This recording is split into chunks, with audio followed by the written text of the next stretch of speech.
قال فما خطبكم أيها المرسلون قالوا إنا أرسلنا إلى قوم مجرمين لنرسل عليهم حجارة من طين مسومة عند ربك للمسرفين فأخرجنا من كان فيها من المؤمنين فما وجدنا فيها غير بيت من المسلمين وتركنا فيها آية للذين يخافون العذاب الأليم وفي موسى إذ أرسلناه إلى فرعون بسلطان مبين وتولى بركنه وقال ساحر أو مجنون فأخذناه وجنوده فنبذناهم في اليم وهو مليم وفي عاد إذ أرسلنا عليهم الريح الأقيم ما تذر من شيء أتت عليه إلا جعلته كالرميم وفي ثمود إذ قيل لهم تمتعوا حتى حين وعتوا عن أمر ربهم فأخذتهم الصاعقة وهم ينظرون فما استطاعوا من قيام وما كانوا منتصرين وقوم نوح من قبل إنهم كانوا قوما فاسقين والسماء بنيناها بأيد وإنا لموسعون والأرض فرشناها فنعم الماهدون ومن كل شيء خلقنا زوجين لعلكم تذكرون ففروا إلى الله إني لكم منه نذير مبين ولا تجعلوا مع الله إلها آخر إني لكم منه نذير مبين كذلك ما أتى الذين من قبلهم من رسول إلا قالوا ساحر أو مجنون أتواصوا به بل هم قوم طاغون فتول عنهم فما أنت بملوم وذكر فإن الذكرى تنفع المؤمنين وما خلقت الجن والإنس إلا ليعبدون ما أريد منهم من رزق وما أريد أن يطعمون إن الله هو الرزاق ذو القوة المتين فإن للذين ظلموا ذنوبا مثل ذنوب أصحابهم فلا يستعجلون فويل للذين كفروا من يومهم الذي يوعدون بسم الله الرحمن الرحيم والطور وكتاب مسطور في رق منشور والبيت المعمور والسقف المرفوع والبحر المسجور إن عذاب ربك لواقع ما له من دافع يوم تمور السماء مورا وتسير الجبال سيرا فويل يومئذ للمكذبين الذين هم في خوض يلعبون يوم يدعون إلى نار جهنم دعا هذه النار التي كنتم بها تكذبون أفسحر هذا أم أنتم لا تبصرون اصلوها فاصبروا أو لا تصبروا سواء عليكم إنما تجزون ما كنتم تعملون إن المتقين في جنات ونعيم فاكهين بما آتاهم ربهم ووقاهم ربهم عذاب الجحيم كلوا واشربوا هنيئا بما كنتم تعملون متكئين على سرر مصفوفة وزوجناهم بحور عين والذين آمنوا واتبعتهم ذريتهم بإيمان ألحقنا بهم ذريتهم وما ألتناهم من عملهم من شيء كل امرئ بما كسب رهين وأمددناهم بفاكهة ولحم مما يشتهون يتنازعون فيها كأسا لا لغو فيها ولا تأثيم ويطوف عليهم غلمان لهم كأنهم لؤلؤ مكنون وأقبل بعضهم على بعض يتساءلون قالوا إنا كنا قبل في أهلنا مشفقين فمن الله علينا ووقانا عذاب السموم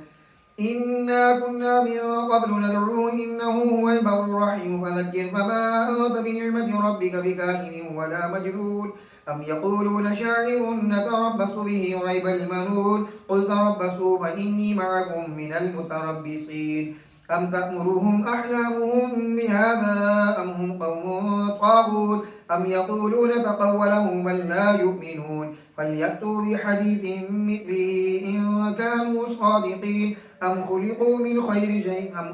من غير شيء أم هم الخالقون أم خلقوا السماوات والأرض بل لا يوقنون أم عندهم خزائن ربك أم هم المسيطرون أم لهم سلم يستمعون فيه فليأت مستمعهم بسلطان مبين أم له البنات ولكم البنون أم تسألهم أجرا فهم من مغرم مثقلون أم عندهم الغيب فهم يكتبون أم يريدون كيدا فالذين كفروا هم المكيدون أم لهم إله غير الله سبحان الله عما يشركون وإن يروا كسفا من السماء ساقطا يقولوا سحاب مرقوم فذرهم حتى يلاقوا يومهم الذي فيه يصعقون يوم لا يغني عنهم كيدهم شيئا ولا هم ينصرون فإن للذين ظلموا عذابا دون ذلك ولكن أكثرهم لا يعلمون واصبر لحكم ربك فإنك بأعيننا وسبح بحمد ربك حين تقوم ومن الليل فسبح وإدبار النجوم بسم الله الرحمن الرحيم والنجم إذا هوى ما ضل صاحبكم وما غوى وما ينطق عن الهوى إن هو إلا وحي يوحى علمه شديد القوى ذو مرة فاستوى وهو بالأفق الأعلى ثم دنا فتدلى فكان قاب قوسين أو أدنى فأوحى إلى عبده ما أوحى ما كذب الفؤاد ما رأى أفتمارونه على ما يرى ولقد رآه نزلة أخرى عند سدرة المنتهى عندها جنة المأوى إذ يغشى السدرة ما يغشى ما زاغ البصر وما طغى لقد رأى من آيات ربه الكبرى أفرأيتم اللات والعزى ومناة الثالثة الأخرى ألكم الذكر وله الأنثى تلك إذا قسمة ضيزى إن هي إلا أسماء سميتموها أنتم آباؤكم ما أنزل الله بها من سلطان إن يتبعون إلا الظن وما تهوى الأنفس ولقد جاءهم من ربهم الهدى أم للإنسان ما تمنى فلله الآخرة والأولى وكم من ملك في السماوات لا تغني شفاعتهم شيئا إلا من بعد أن يأذن الله لمن يشاء ويرضى إن الذين لا يؤمنون بالآخرة ليسمون الملائكة تسمية الأنثى وما لهم به من علم إن يتبعون إلا الظن وإن الظن لا يغني من الحق شيئا فأعرض عمن تولى عن ذكرنا ولم يرد إلا الحياة الدنيا ذلك مبلغهم من العلم إن ربك هو أعلم بمن ضل عن سبيله وهو أعلم بمن اهتدى ولله ما في السماوات وما في الأرض ليجزي الذين أساءوا بما عملوا ويجزي الذين أحسنوا بالحسنى الذين يجتنبون كبائر الإثم والفواحش إلا اللمم إن ربك واسع المغفرة هو أعلم بكم إذ أنشأكم من الأرض وإذ أنتم أجنة في بطون أمهاتكم فلا تزكوا أنفسكم هو أعلم بمن اتقى أفرأيت الذي تولى وأعطى قليلا وأكدى أعنده علم الغيب فهو يرى أم لم ينبأ بما في صحف موسى وإبراهيم الذي وفى ألا تزر وازرة وزر أخرى وأن ليس للإنسان إلا ما سعى وأن سعيه سوف يرى ثم يجزاه الجزاء الأوفى وأن إلى ربك المنتهى وأنه هو أضحك وأبكى وأنه هو أمات وأحيا وأنه خلق الزوجين الذكر والأنثى من نطفة إذا تمنى وأن عليه النشأة الأخرى وأنه هو أغنى وأقنى وأنه هو رب الشعرى وأنه أهلك عادا الأولى وثمود فما أبقى وقوم نوح من قبل إنهم كانوا هم أظلم وأطغى والمؤتفكات أهوى فغشاها ما غشا فبأي آلاء ربك تتمارى هذا نذير من النذر الأولى أزفت الآزفة ليس لها من دون الله كاشفة أفمن هذا الحديث تعجبون وتضحكون ولا تبكون وأنتم سامدون فاسجدوا لله واعبدوا بسم الله الرحمن الرحيم اقتربت الساعة وانشق القمر وإن يروا آية يعرضوا ويقولوا سحر مستمر وكذبوا واتبعوا أهواءهم وكل أمر مستقر ولقد جاءهم من الأنباء ما فيه مزدجر حكمة بالغة فما تغني النذر فتول عنهم يوم يدعو الداعي إلى شيء نكر خش عن أبصارهم يخرجون من الأجداث كأنهم جراد منتشر مهطعين إلى الداعي يقول الكافرون هذا يوم عسير كذبت قبلهم قوم نوح فكذبوا عبدنا وقالوا مجنون وازدجر فدعا ربه أني مغلوب فانتصر ففتحنا أبواب السماء بماء منهمر ففجرنا الأرض عيونا فالتقى الماء على أمر قد قدر وحملناه على ذات ألواح ودسر تجري بأعيننا جزاء لمن كان كفر ولقد تركناها آية فهل من مدكر فكيف كان عذابي ونذر ولقد يسرنا القرآن للذكر فهل من مدكر كذبت عاد فكيف كان عذابي ونذر إنا أرسلنا عليهم ريحا صرصرا في يوم نحس مستمر تنزع الناس كأنهم أعجاز نخل منقعر فكيف كان عذابي ونذر ولقد يسرنا القرآن للذكر فهل من مدكر كذبت ثمود بالنذر فقالوا أبشرا منا واحدا نتبعه إنا إذا لفي ضلال وسعور أو ألقي الذكر عليه من بيننا بل هو كذاب عشير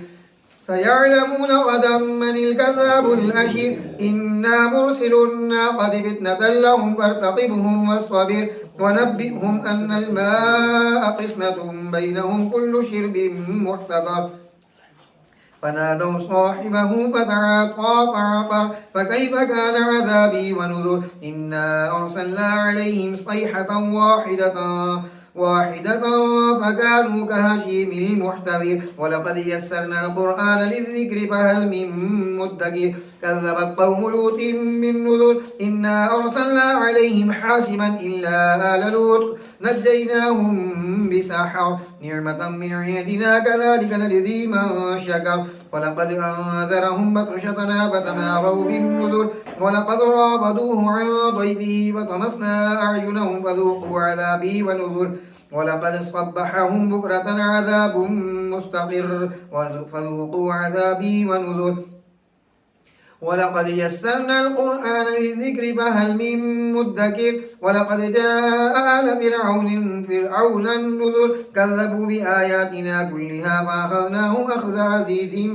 مقتدر أكفاركم خير من أولئكم أم لكم براءة في الزبر أم يقولون نحن جميع منتصر سيهزم الجمع ويولون الدبر بل الساعة موعدهم والساعة أدهى وأمر إن المجرمين في ضلال وسعور يوم يسحبون في النار على وجوههم ذوقوا مس سقر إنا كل شيء خلقناه بقدر وما أمرنا إلا واحدة كلمح بالبصر ولقد أهلكنا أشياعكم فهل من مدكر وكل شيء فعلوه في الزبر وكل صغير وكبير مستطر إن المتقين في جنات ونهر في مقعد صدق عند مليك مقتدر. بسم الله الرحمن الرحيم. الرحمن علم القرآن خلق الإنسان علمه البيان الشمس والقمر بحسبان والنجم والشجر يسجدان والسماء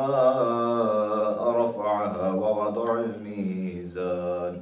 ألا تطغوا في الميزان وأقيموا الوزن بالقسط ولا تخسروا الميزان والأرض وضعها للأنام فيها فاكهة والنخل ذات الأكمام والحب ذو العصف والريحان فبأي آلاء ربكما تكذبان خلق الإنسان من صلصال كالفخار وخلق الجان من مارج من نار فبأي آلاء ربكما تكذبان رب المشرقين ورب المغربين فبأي آلاء ربكما تكذبان مرج البحرين يلتقيان بينهما برزخ لا يبغيان فبأي آلاء ربكما تكذبان يخرج منهما اللؤلؤ والمرجان فبأي آلاء ربكما تكذبان وله الجوار المنشآت في البحر كالأعلام فبأي آلاء ربكما تكذبان كل من عليها فان ويبقى وجه ربك ذو الجلال والإكرام فبأي آلاء ربكما تكذبان يسأله ما في السماوات والأرض كل يوم هو في شأن فبأي آلاء ربكما تكذبان سنفرغ لكم أيها الثقلان فبأي آلاء ربكما تكذبان يا معشر الجن والإنس إن استطعتم أن تنفذوا من أقطار السماوات والأرض فانفذوا لا تنفذون إلا بسلطان فبأي آلاء ربكما تكذبان يرسل عليكما شواظ من نار ونحاس فلا تنتصران فبأي آلاء ربكما تكذبان فإذا انشقت السماء فكانت وردة كالدهان فبأي آلاء ربكما تكذبان فيومئذ لا يسأل عن ذنبه إنس ولا جان فبأي آلاء ربكما تكذبان يعرف المجرمون بسيماهم فيؤخذ بالنواسي والأقدام فبأي آلاء ربكما تكذبان هذه جهنم التي يكذب بها المجرمون يطوفون بينها وبين حميم آن فبأي آلاء ربكما تكذبان ولمن خاف مقام ربه جنتان فبأي آلاء ربكما تكذبان ذواتا أفنان فبأي آلاء ربكما تكذبان فيهما عينان تجريان فبأي آلاء ربكما تكذبان فيهما من كل فاكهة زوجان فبأي آلاء ربكما تكذبان متكئين على فرش بطائنها من استبرق وجنى الجنتين دان فبأي آلاء ربكما تكذبان فيهن قاصرات الطرف لم يطمثهن إنس قبلهم ولا جان فبأي آلاء ربكما تكذبان كأنهن الياقوت والمرجان فبأي آلاء ربكما تكذبان هل جزاء الإحسان إلا الإحسان فبأي آلاء ربكما تكذبان ومن دونهما جنتان فبأي آلاء ربكما تكذبان مدهامتان فبأي آلاء ربكما تكذبان فيهما عينان ضاختان فبأي آلاء ربكما تكذبان فيهما فاكهة ونخل ورمان فبأي آلاء ربكما تكذبان فيهن خيرات حسان فبأي آلاء ربكما تكذبان حور مكسورات في الخيام فبأي آلاء ربكما تكذبان لم يطمثهن إنس قبلهم ولا جان فبأي آلاء ربكما تكذبان متكئين على رفرف خضر وعبقري حسان فبأي آلاء ربكما تكذبان تبارك اسم ربك ذي الجلال والإكرام. بسم الله الرحمن الرحيم. إذا وقعت الواقعة ليس لوقعتها كاذبة خافضة رافعة إذا رجت الأرض رجا وبست الجبال بسا فكانت هباء منبثا وكنتم أزواجا ثلاثا فأصحاب الميمنة ما أصحاب الميمنة وأصحاب المشأمة ما أصحاب المشأمة والسابقون السابقون أولئك المقربون في جنات النعيم ثلة من الأولين وقليل من الآخرين على سرر موضونة متكئين عليها متقابلين يطوف عليهم ولدان مخلدون بأكواب وأبارك وكأس من معين لا يصدعون عنها ولا يوصفون وفاكهة مما يتخيرون ولحم طير مما يشتهون وحور عين كأمثال اللؤلؤ مكنون جزاء بما كانوا يعملون لا يسمعون فيها لغوا ولا تأثيما إلا قيلا سلاما سلاما فأصحاب اليمين ما أصحاب اليمين في سدر مخضود وطلع منضود وظل ممدود وماء مسكوب وفاكهة كثيرة لا مقطوعة ولا ممنوعة وفرش مرفوعة إنا أنشأناهن إنشاء فجعلناهن أبكارا عربا أترابا لأصحاب اليمين ثلة من الأولين وثلة من الآخرين وأصحاب الشمال ما أصحاب الشمال في سموم وحميم وظل من يحموم لا بارد ولا كريم إنهم كانوا قبل ذلك مترفين وكانوا يصرون على الحنظ العظيم وكانوا يقولون أئذا متنا وكنا ترابا وعظاما أئنا لمبعوثون أو آباؤنا الأولون قل إن الأولين والآخرين لمجموعون إلى ميقات يوم معلوم ثم إنكم أيها الضالون المكذبون لآكلون من شجر من زقوم فمالئون منها البطون فشاربون عليه من الحميم فشاربون شرب الهيم هذا نزلهم يوم الدين نحن خلقناكم فلولا تصدقون فرأيتم ما تمنون أأنتم تخلقونه أم نحن الخالقون نحن قدرنا بينكم الموت وما نحن بمسبوقين على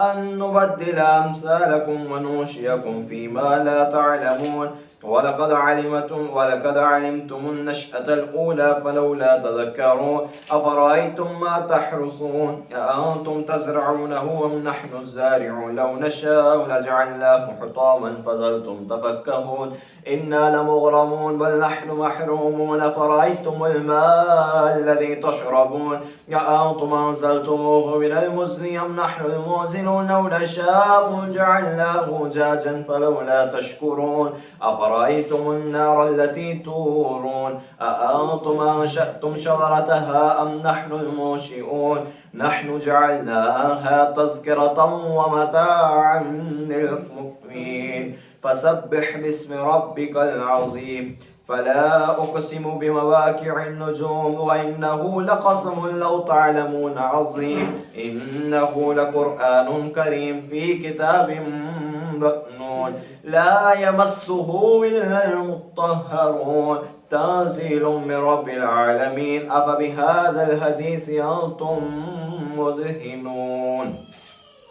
وتجعلون رزقكم أنكم تكذبون فلولا إذا بلغت الحلقوم وأنتم حينئذ تنظرون ونحن أقرب إليه منكم ولكن لا تبصرون فلولا إن كنتم غير مدينين ترجعونها إن كنتم صادقين. فأما إن كان من المقربين فروح وريحان وجنة النعيم. وأما إن كان من أصحاب اليمين فسلام لك من أصحاب اليمين. وأما إن كان من المكذبين الضالين فنزل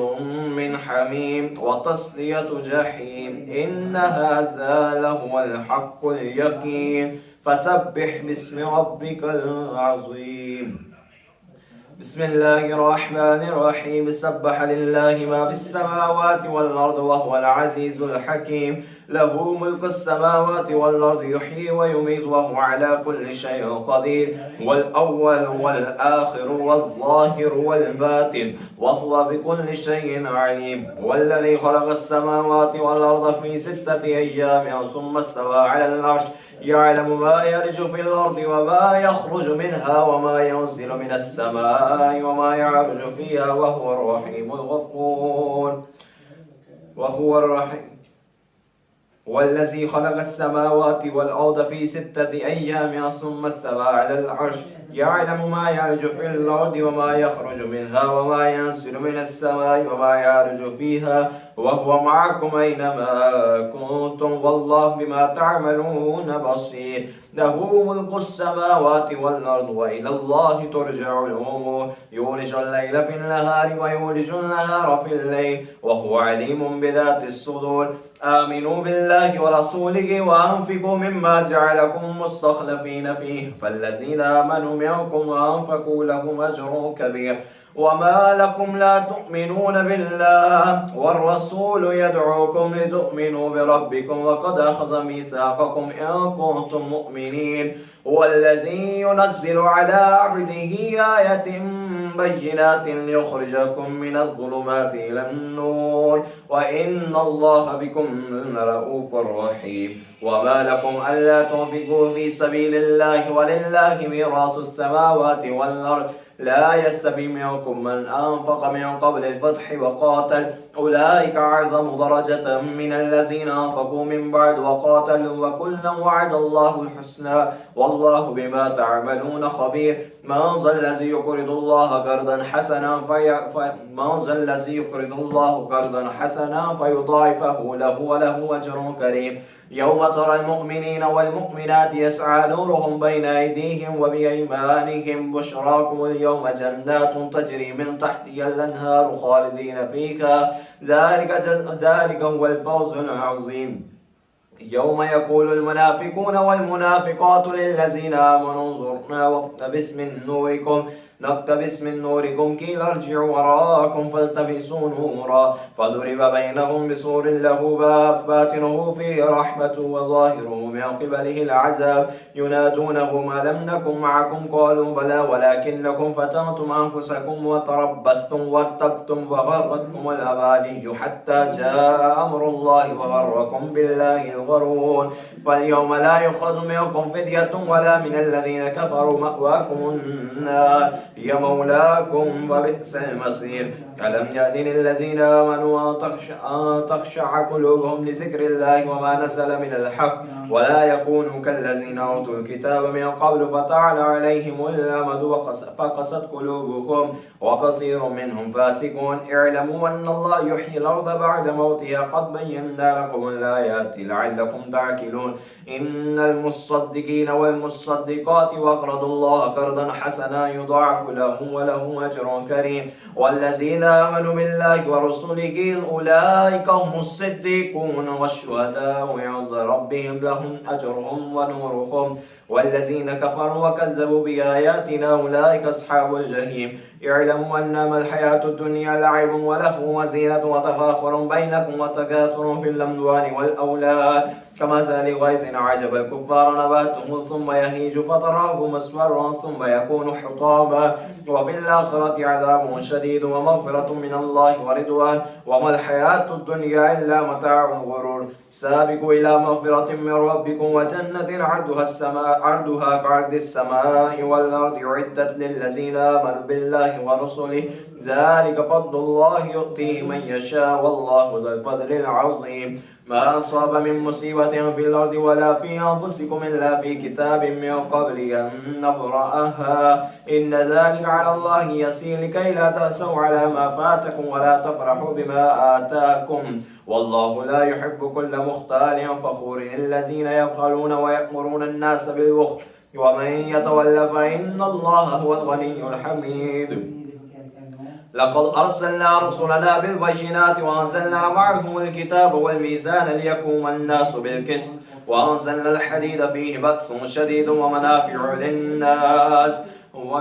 للناس وليعلم الله من ينصره ورسله بالغيب إن الله قوي عزيز ولقد أرسلنا نوحا وإبراهيم وجعلنا في ذريتهم النبوة والكتاب فمنهم مهتد وكثير منهم فاسقون ثم قفينا على آثارهم برسلنا وقفينا بعيسى ابن مريم وآتيناه الإنجيل وجعلنا في قلوب الذين اتبعوه رأفة ورحمة ورهبانية ابتدعوها ما كتبناها عليهم إلا ابتغاء رضوان الله فما رعوها حق رعايتنا فآتينا الذين آمنوا منهم أجرهم وكثير منهم فاسقون يا أيها الذين آمنوا اتقوا الله وآمنوا برسوله يؤتكم كفلين من رحمته ويجعل لكم نورا تمشون به ويغفر لكم والله غفور رحيم لئلا يعلم أهل الكتاب ألا يقدرون على شيء من فضل الله وأن الفضل بيده الله يؤتيه من يشاء والله ذو الفضل العظيم صدق الله العظيم.